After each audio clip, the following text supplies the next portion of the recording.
Por que Deus precisaria de um sacrifício de sangue para perdoar os pecados? Recentemente, um Reels polêmico viralizou sobre esse assunto. E agora eu gostaria então de reagir esse vídeo com vocês e depois comentar o que eu acho. Nos ensinam que Jesus morreu para nos salvar. Mas já parou para pensar por que Deus precisaria de um sacrifício de sangue para perdoar pecados? Se ele é todo poderoso, não poderia simplesmente perdoar? O cristianismo ensina que todos são pecadores. E o pecado exige punição. Jesus foi sacrificado para pagar essa dívida. Mas, espera aí. Quem criou esse sistema? O próprio Deus. Quem decidiu que o pecado precisa ser de sangue para ser pago? Deus de novo. Então, Deus criou uma regra, nos fez incapazes de segui-la e depois mandou seu próprio filho morrer para corrigir isso? Vamos pensar no conceito de perdão. Se alguém te machuca, você pode escolher perdoar ou exigir uma punição. Deus poderia simplesmente perdoar, mas escolheu exigir sangue. Isso parece perdão ou vingança? Se um juiz dissesse, alguém tem que morrer, então eu vou matar meu próprio filho para te perdoar, isso faria sentido? O próprio Deus já tinha perdoado pessoas antes sem sacrifício. Davi pecou e foi perdoado. Nínive se arrependeu e Deus os poupou. Se Deus podia perdoar sem matar ninguém antes, por que de repente ele precisou sacrificar Jesus? O sacrifício realmente mudou alguma coisa? Se Jesus pagou pelos pecados, então por que as pessoas ainda vão para o inferno? O sacrifício foi suficiente ou não foi? Parece que o cristianismo quer os dois ao mesmo tempo. Jesus pagou por tudo, mas você ainda precisa crer e obedecer. O pecado foi perdoado, mas ainda tem uma punição eterna. Se Deus é amor e todo-poderoso, ele realmente precisaria de um sacrifício brutal para perdoar? Ou será que essa ideia faz mais sentido como uma herança de culturas antigas que acreditavam que sangue apaziguava os deuses? Bom, gente, esse vídeo aqui vai servir para evangelização. Então, para as pessoas que têm dúvidas sobre esse assunto, esse vídeo vai ser muito bom. E se esse vídeo chegar a essa moça, melhor ainda. Agora vamos ver os comentários para ver a situação, né? De como que tá. A situação tanto de quem não acredita, tanto de quem acredita. Vamos ver, né? Vamos ver o primeiro comentário. O crente quando vê um raciocínio lógico. Praticamente ele tá falando que o crente ele dá risada ou fica com raiva ou se assusta quando vê um raciocínio lógico, o que é mentira, mas tudo bem, não é o intuito do vídeo falar isso, só vamos ver a situação disso, né? O que a humanidade chama de Deus é a serpente. Ô louco. Olha, já tem provavelmente um cristão que ele falou as respostas, né? Que interessante. Porque ele é Deus, serve? Não serve, né? Você vai ter que desenvolver. Como que você vai falar para alguém que apresenta a sua linha, né, de raciocínio e você simplesmente falar porque ele é Deus? Serve? Não, né? Você precisa mostrar sua defesa, ou seja, por que você acredita nisso? Você precisa explicar o evangelho para a pessoa que não entendeu o evangelho, não simplesmente falar, é Deus, porque ele é Deus. Não. Pô, gente, né? Por favor. Você não entendeu a lógica de Jesus, não do cristianismo. Então, por favor, apresente a lógica de Jesus. Tá? Eu sou filho de pastores e quando eu era criança todas essas dúvidas passavam pela minha cabeça, mas parece que nosso pensamento é poldado para não haver questionamento. Enfim, queria ter largado essa religião antes. Pô, gente, não. Quer dizer, se isso acontecer na nossa igreja, mil perdões, não era assim que deveria funcionar uma igreja. Deus ele nos criou para sermos seres racionais. E assim, nós iremos questionar certas coisas para compreender melhor. Senão a gente não entenderia melhor as coisas se a gente não fizer boas perguntas.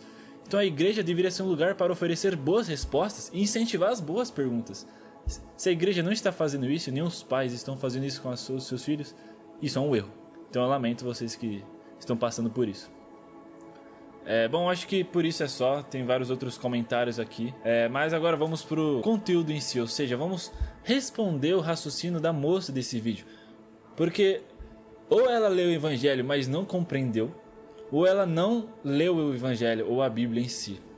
Não só o evangelho, mas a Bíblia em si. Então tem essas duas opções. Eu vou tomar como pressuposto que ela leu a Bíblia e não entendeu. Não adianta ela realizar esses questionamentos sendo que ela não leu a Bíblia. Seria um pouco desonesto.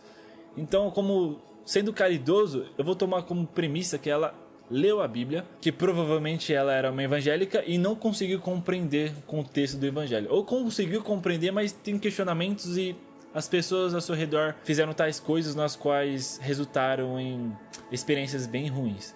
Então, você que é religioso, aprenda com esse vídeo a como lidar com esses tipos de questionamentos. E você que tem dúvida, também, você que é descrente também, esse vídeo vai te ajudar. Então bora lá para a resposta. Antes de ir para o conteúdo principal, já se inscreve aqui no canal, deixa o seu like. Se você quiser conversar, né, diretamente com a gente, escreva uma mensagem assim no nosso direct, @oapologeta, beleza? Lá no Instagram. Primeiro devemos entender a natureza de Deus, os seus atributos. Isso eu posso demonstrar a partir dos argumentos para a existência de Deus, tá certo? Mas não é o intuito desse vídeo. Tá certo? Então eu vou tomar como pressuposto a existência de Deus e seus atributos, principalmente o Deus cristão, porque não é o intuito do vídeo, pelo menos desse vídeo, questionar a existência de Deus e seus atributos, mas sim é uma pergunta teológica específica. Então eu vou focar nessa pergunta teológica específica, focando em argumentos racionais e teológicos, beleza? Eu não vou focar aqui em demonstrar os atributos de Deus, nem a sua existência. Eu estou tomando aqui isso como pressuposto, como premissa, para responder teologicamente e logicamente esse raciocínio da moça, né? essa objeção da moça, esse questionamento da moça. Devemos entender que Deus, ele é justiça. Ele é a própria justiça, a definição de justiça, o parâmetro de justiça. Deus também é o sumo amor, ele é o próprio amor. E Deus, ele também é o todo-poderoso, né? Ele é o sumo bem, sumo amor, ele é justiça e todo-poderoso. E isso é fundamental porque ele é todas essas coisas ao mesmo tempo. Ou seja, Deus não é só todo-poderoso, no sentido de que ele pode fazer tudo o que ele quiser sem ter nenhum empecilho, no sentido de se contrariar a sua própria natureza. Não, ele tem certos atributos, tá certo? Então não é porque ele é todo-poderoso que ele vai contrariar a sua própria natureza, realizar coisas que irão contrariar a sua própria natureza. Não, mas ele é todo-poderoso. Essa é a principal questão, porque a moça do vídeo falou que se ele é todo poderoso, então depois disso provavelmente vai falar que ele poderia fazer qualquer coisa. Mas seria contraditório eu falar, ele é todo poderoso, então ele poderia pecar. Não poderia pecar porque sua natureza é santa, entendeu? Ele não pode pecar, por mais que ele seja todo poderoso. E ao mesmo tempo ele também é amor e justiça, ou seja, ele vai aplicar sua justiça. Mas também ele é amor misericordioso. Então entende como a questão aqui é bastante complexa. Você não pode falar que ele é só todo poderoso e acabou, rejeitar todos os seus atributos. Então não pode falar que ele também é só amor e só misericordioso. Ele também é justiça. Então vamos focar nesses três atributos. Ele é justiça, ele é amor e ele é todo poderoso. E Deus, ele vai agir no mundo, na sua criação, com esses três atributos ao mesmo tempo. É isso que a gente tem que entender. E é isso que a gente vai abordar aqui nesse vídeo. De acordo com toda a Bíblia, praticamente, Deus, ele é a fonte de toda a vida.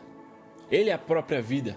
Ele é a fonte de todos os seres. Ele sustenta a existência aqui e agora. Ele sustenta toda a vida. Ele é a fonte da vida. Ele é a vida que dá vida às suas criaturas. O homem era perfeito antes do pecado. Ou seja, ele não morria e ele não era corruptível. Ele era perfeito. A natureza tinha uma certa ordem perfeita.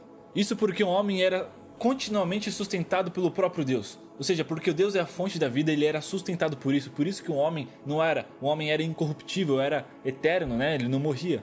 Mas isso porque ele era sustentado pela fonte da vida. E outra coisa, a comunhão que um homem tinha com Deus também fazia parte dessa perfeição. Ou seja, a intimidade, a comunhão, a obediência fazia parte dessa perfeição que mantinha o homem vivo, não corrupto. Devemos entender o contexto antes da queda. O problema é que o homem, ele escolheu voluntariamente, pela sua própria liberdade, se afastar de Deus, desobedecer a Deus, se desligar de Deus, se quiser, às vezes até ser igual a Deus, né, pela lábia da serpente de Satanás. Ou seja, ele não queria mais a Deus.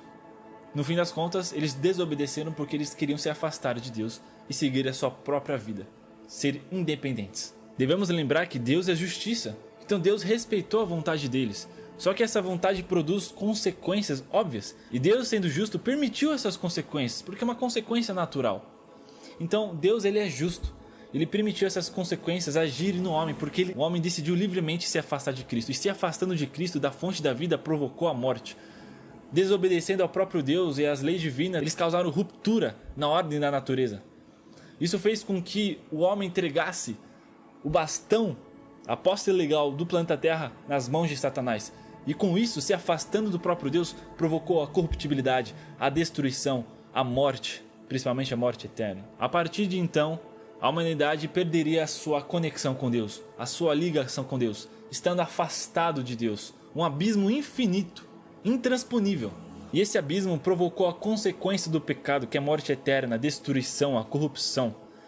Tá certo? E o máximo disso seria a própria morte, tá? Provocou a destruição e a corrupção. E o máximo, a consequência última, o ápice, é a própria morte eterna.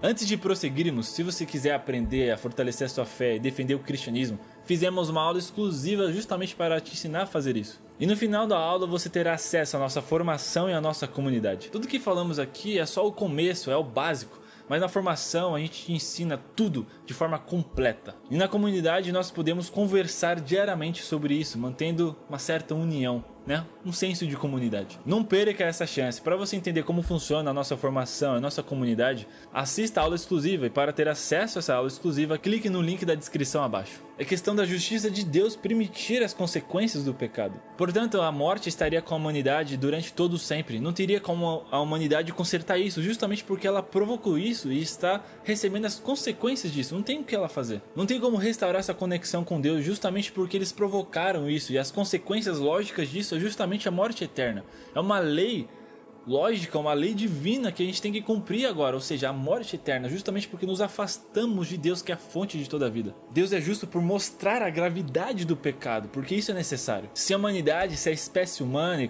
claro, todo o planeta, mas principalmente a espécie humana está fadada a isso, como ela poderia restaurar essa conexão com Deus?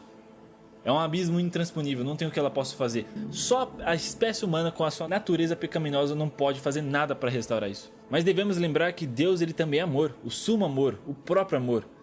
Então Deus não quer que o pecado ele exista eternamente, justamente porque ele também é misericordioso. Ele também é amor. Ele não quer que soframos eternamente com o pecado, ou seja, com a existência contínua do pecado. Ele não quer que sejamos condenados eternamente à morte eterna, que é a consequência do pecado, a morte eterna. Ele não quer que a gente sofra isso, que toda a humanidade fique à deriva, como se ele tivesse abandonado a humanidade. Não, ele nos ama infinitamente, mas também ele é justo. Essa desconexão com Deus provoca consequências reais. E Deus não pode desconsiderar isso, porque ele é justo, honesto e coerente e lógico em si mesmo. Ele não pode simplesmente desconsiderar, ser contra a sua natureza, ser contra a gravidade real do pecado. A humanidade escolheu isso, então ela deve enfrentar as consequências disso. Deus é justo. Ele deve consertar essa conexão nesses termos, justamente porque é coisa lógica e justa e coerente a se fazer. Como vimos, algo superior à espécie humana poderia consertar essa conexão com Deus, justamente porque a própria espécie humana em si que provocou isso. Então algo além dela, algo superior de natureza, deveria consertar essa conexão.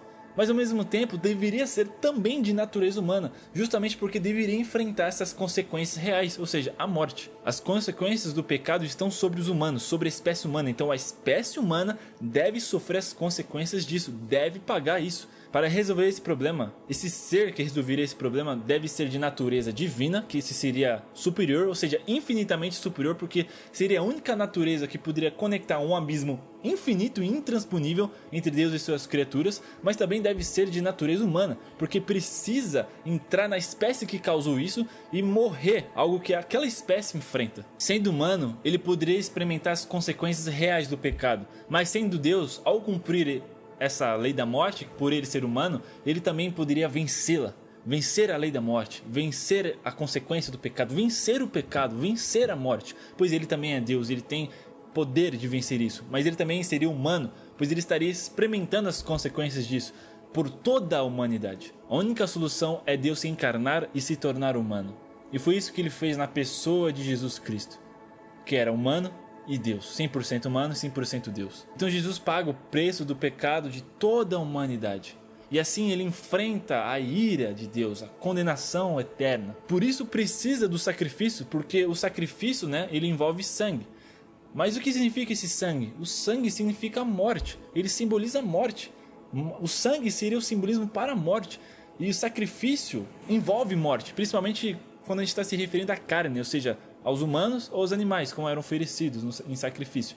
Então o sangue simboliza a morte, é a morte que deveria ser paga, tá certo? Em forma de sacrifício. Por que sacrifício? Porque precisaria ser algo voluntário, um sacrifício voluntário. E isso envolveria a morte.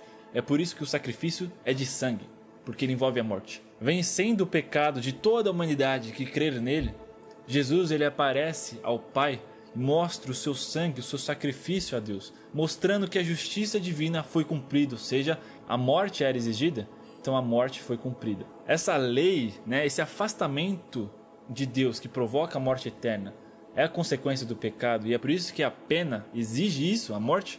Então Jesus pagou isso, ou seja, era a justiça que estava pedindo a morte, Jesus foi lá e cumpriu o que a justiça estava mandando. Quando Jesus ele chega ao Pai e mostra o seu sangue do seu sacrifício, o Pai, ao olhar para os humanos, vê o próprio Cristo, pois a nossa vida que merece a morte foi substituída pela vida perfeita e santa de Jesus Cristo. E quando o Pai olha para nós, ele olha Cristo diretamente.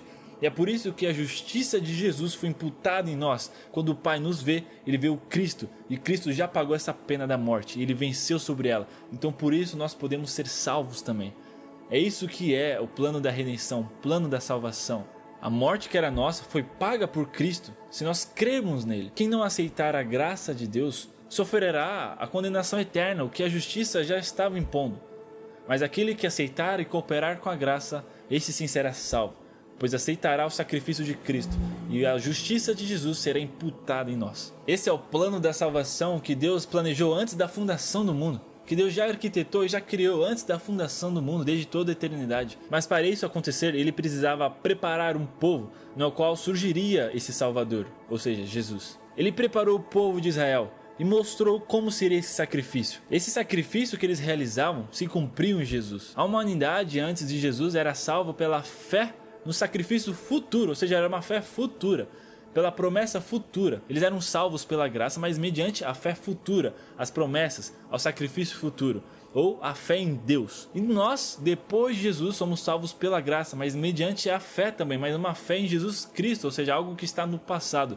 E assim a graça ela alcança toda a humanidade, mediante uma fé futura ou uma fé passada como para nós. Portanto, o resumo de tudo isso, gente, é que vocês estudem a palavra e contemplem a palavra de Deus e meditem nessa palavra e estudem também, porque assim vocês conhecem mais o Evangelho e vivem mais o Evangelho. Mas também é importante estudar o Evangelho, porque quando surgir uma dúvida desse tipo, a gente não deve tirar sarro, agir com desdém, agir com ironia, não. Devemos entender que essa pessoa entendeu errado o Evangelho e se afastou por experiências ruins ou dúvidas que não foram sanadas. Então é seu papel como cristão aprender como funciona o Evangelho, o plano maravilhoso da salvação, e assim mostrar às pessoas como funcionam, mostrar o amor e a justiça de Deus para as pessoas que não compreenderam. E você que tem dúvida, tomara que sua dúvida foi sanada aqui. E a moça que fez esse vídeo, tomara que você tenha compreendido melhor como funciona o Evangelho, como funciona o plano da salvação. Bom, como eu falei anteriormente, se você quiser aprender a defender o cristianismo e fortalecer a sua fé, nós preparamos uma aula exclusiva para você alcançar isso. E no final dessa aula você vai ter acesso à nossa formação e à nossa comunidade. Tudo que falamos aqui é apenas o começo, como eu já tinha falado, apenas o básico. E se você quiser realmente ter um aprofundamento nisso, um aprofundamento intelectual na apologética, ou seja, na defesa da sua fé, então assista essa aula exclusiva, porque a gente vai te mostrar a formação e a comunidade, onde a gente pode ter essa conversa diária dentro dessa comunidade. Não perca essa chance. Se você quiser entender como tudo isso funciona, como funciona a formação e a comunidade, clica aqui no link da descrição abaixo para você ter acesso a esse vídeo, essa aula exclusiva. Até logo!